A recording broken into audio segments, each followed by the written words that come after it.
Olá, pequenos investidores, sejam muito bem-vindos ao canal. Pessoal, nesse vídeo eu vou comentar um pouco sobre o fundo imobiliário KNCR11, que é Rendimentos Imobiliários, trazendo aqui as últimas atualizações baseado nesse relatório gerencial. É um fundo hoje que me chama bastante atenção porque ele tem um risco bastante tranquilo, um fundo mais high grade, com retorno extremamente elevado hoje na faixa de 1,3% ao mês, que é difícil de você conseguir encontrar para fundo imobiliário. Mas nesse cenário de juros altos, como ele é indexado ao CDI, acaba remunerando muito bem ao investidor. Então, é uma junção de coisas aí bem interessantes. Risco baixo, retorno bastante elevado, que raramente você consegue encontrar. Então, vamos ver um pouco mais aqui a situação do fundo. Lembro que isso aqui não é de maneira nenhuma recomendação. Se o conteúdo for útil, não esqueça o like também. Se chegou pela primeira vez ou ainda não é inscrito no canal, considere se inscrever. Isso é bem importante aqui para o crescimento.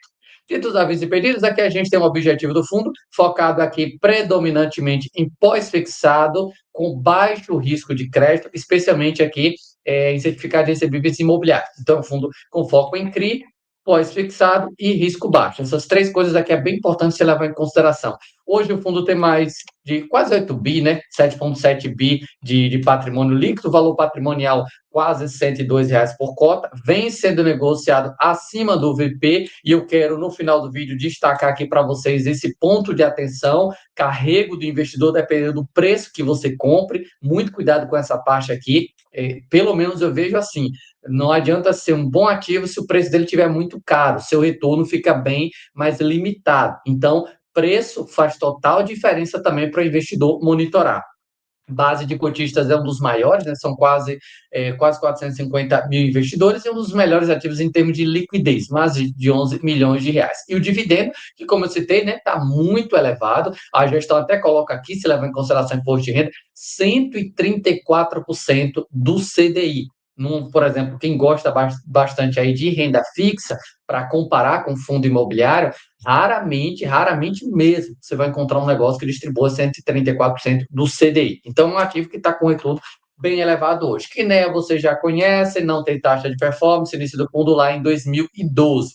Como é que está a situação da sua carteira aqui?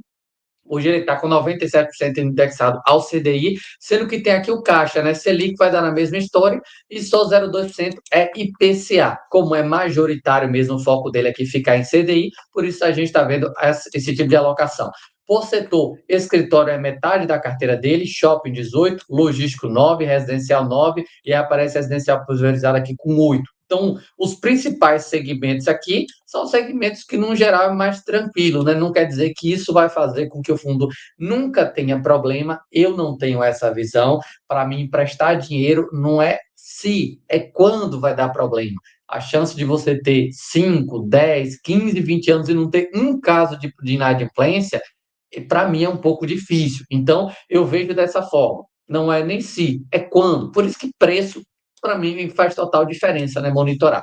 E hoje ele tem aqui uma alavancagem. Essa estratégia aqui da Kinea a gente percebe em quase todos os fundos, que é a compromissada reversa. No caso do KNCR, é um dos que menos está alavancado, é só 103% do patrimônio. Então, 3% aí de compromissada reversa. As taxas dele hoje é marcada a CDI mais 2,28. No momento que eu gravo, a gente tem a Selic aí nesse patamar dos 15%, deve permanecer muito próximo a isso por um tempo bastante prolongado, é a expressão utilizada ali pelo Banco Central.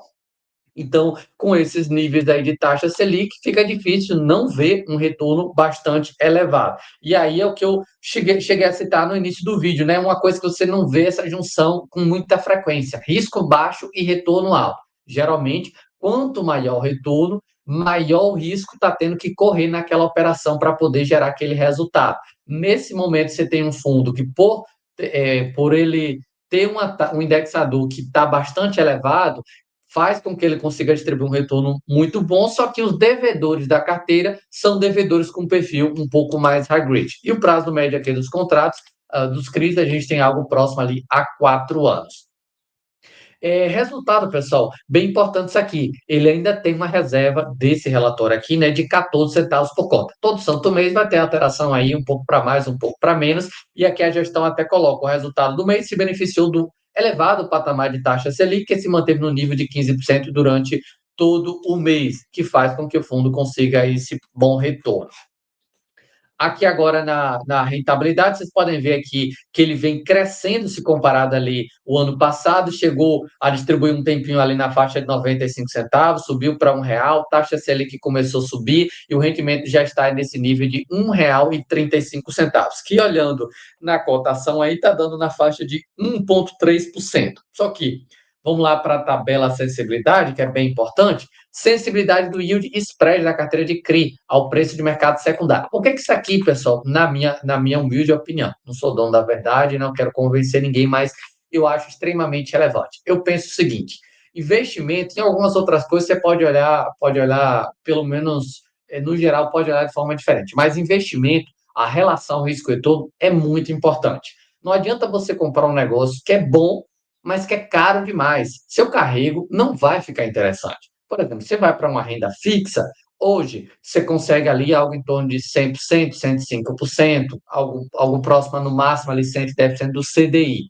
Se você comprar o KNCR, por exemplo, a R$ 108, você vai ter um spread aqui pós-taxa de administração de menos 1% do CDI. Ou seja, você está tendo um retorno abaixo do CDI. Não faz sentido o carrego. Agora, se você consegue comprar o fundo com preço ali mais próximo ao patrimonial, ou mesmo que tenha um pouquinho de ágio, mas que não seja um ágio muito relevante, você está tendo um carrego ali de CDI mais alguma coisa. Então, já que é isento de imposto de renda, o retorno fica ali bastante elevado. O preço, pessoal, eu vejo dessa forma, eu volto a repetir, não quero convencer ninguém, mas eu vejo que preço ele faz total sentido do investidor monitorar a hora certa de comprar, de vender ou de simplesmente guardar o dinheiro ali parado no seu caixa até surgir melhores oportunidades. É relação risco-retorno.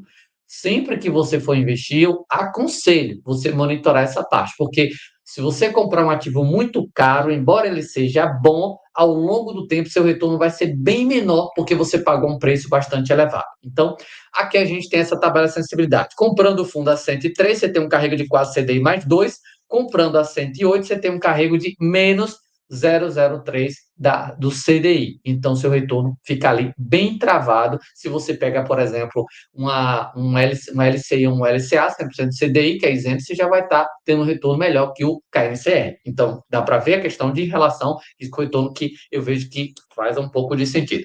E para a gente fechar aqui, como é que está o portfólio dele em termos de alocação?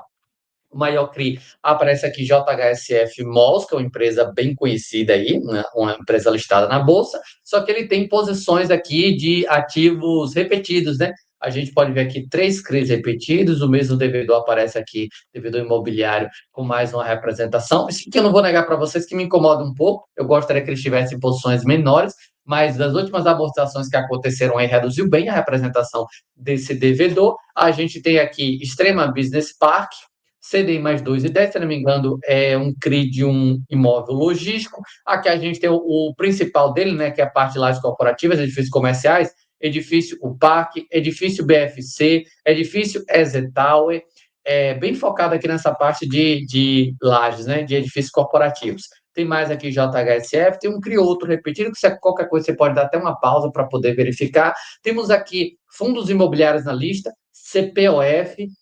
VGR11, HSML11, aqui mais um CRI do VGRI, tem empresas como é o caso da JHSF, que eu já tinha comentado, tem aqui MRV e Tenda, Alus, então tem algumas empresas aí que você consegue até monitorar um pouco mais a situação. E aqui para baixo a gente consegue ver um pouco mais a lista, mas no geral não são assim representações tão relevantes, a não ser esse primeiro devedor que eu destaquei ali para vocês. E a compromissada reversa, aqui, deixa eu só passar rapidinho isso aqui para a gente fechar. O fundo possui alocação, exposição atual do veículo, aqui eles colocam com 8% do patrimônio líquido. Ali em cima a gente vê um pouco mais próximo a 3%. De qualquer forma, o fundo trabalha ali com essa compromissada reversa. Bom, pessoal, acho que esses eram os principais pontos que eu queria trazer. De fato, acho que não dá para negar, né, que o retorno hoje está muito bom do KNCR e o risco, aquilo, né, um fundo mais conservador ali, como o pessoal fala, o zagueirão da carteira, que consegue hoje remunerar muito bem. Mas lembra que é a Selic. Se a gente tiver uma taxa de juros em 2026 bem menor, especialmente lá em 27, que o mercado tem uma projeção de uma Selic ali mais próxima a 10%, esse retorno dele não vai se manter. Então, monitorar essa questão de time aí faz total diferença. Agora, para fechar, peço mais uma vez, deixe seu like, se inscreva no canal se chegou pela primeira vez ou ainda acompanha, mas ainda não se inscreveu. É bem importante para atingir aqui a meta de 20 mil inscritos até o final do ano.